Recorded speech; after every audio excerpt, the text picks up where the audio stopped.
Ang gustong gupit na ito ni Tropa ay medyo formal pero maangas pa rin. Ang gagawin nating gupit sa kanya is slow taper fade na may konting bulk sa sides para hindi ma-emphasize yung cheekbones niya. At para bumagay din sa kanya yung hairstyle. Yung haircut na igugupit natin sa kanya ay pwede pang formal at pwede namang pang rakrakan. Iniisip ko sana una, gugupit ko sa kanya barber's cut na lang para maiba naman. Parang lagi na lang taper yung mga video natin pero wala eh. Gusto niyo taper kaya wala akong magagawa. Di taper na naman natin. Walang kamatayang taper fade. Ayan, syempre, inuna natin sa paggawa ng mga guideline. Ang tawag dyan sa linya na yan is hard line. Kaya sa mga beginner ay hindi advisable na gumawa ng process na may hard line dahil mahirap yung tanggalin yung guhit na yun kapag hindi ka pa masyadong sanay o hindi ka pa masyado marunong mag-blend. So ang tanong, paano ka nga ba magugupit na walang hard line? Direktahan na. Huwag ka nang gumawa ng guhit-guhit na yan kasi baka mas lalo ka lang mahirapan. Pero kung gusto mo naman talaga din, hindi ko namang sinasabi na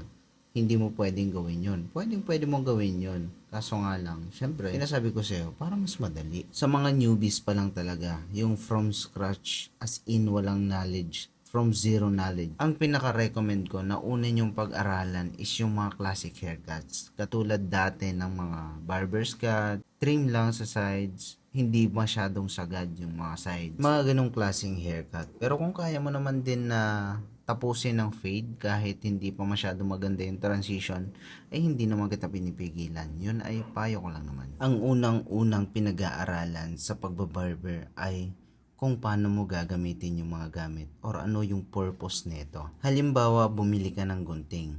Ang unang-una mong pag-aaralan is paano humawak ng gunting. Maraming type o maraming technique sa paghahawak ng gunting. Mas maganda na masanay mo muna na kinakalabit mo yung gunting bago ka mag-proceed sa first haircut mo. At kung paano rin pala humawak ng suklay. Paano humawak ng clipper, paano ang tamang paggamit ng thinning scissor, ano ang purpose ng lever, ano ang nagagawa ng close, open, halfway, ano ang haba ng mga guards na gagamitin mo. Yun ang mga unang dapat matutunan mo. Kasi kapag rumekta ka sa gupit mismo, lalo kapag hindi mo pa tropa yung ginapitan mo, nahihirapan ka pare. Alam mo nga yung process ng gupit, pero hindi mo alam kung paano gawin or paano gamitin yung mga barber tools. Kaya mahihirapan ka rin gawin. Anyways, ang isa sa pinakamahirap sa lahat ay ang paggamit ng labaha. Pero sa una, pwede mo namang gamitan muna ng detailer or trimmer. Okay naman na yun, malinis naman na yun. At gamit ka ng foil shaver, pwede na yun.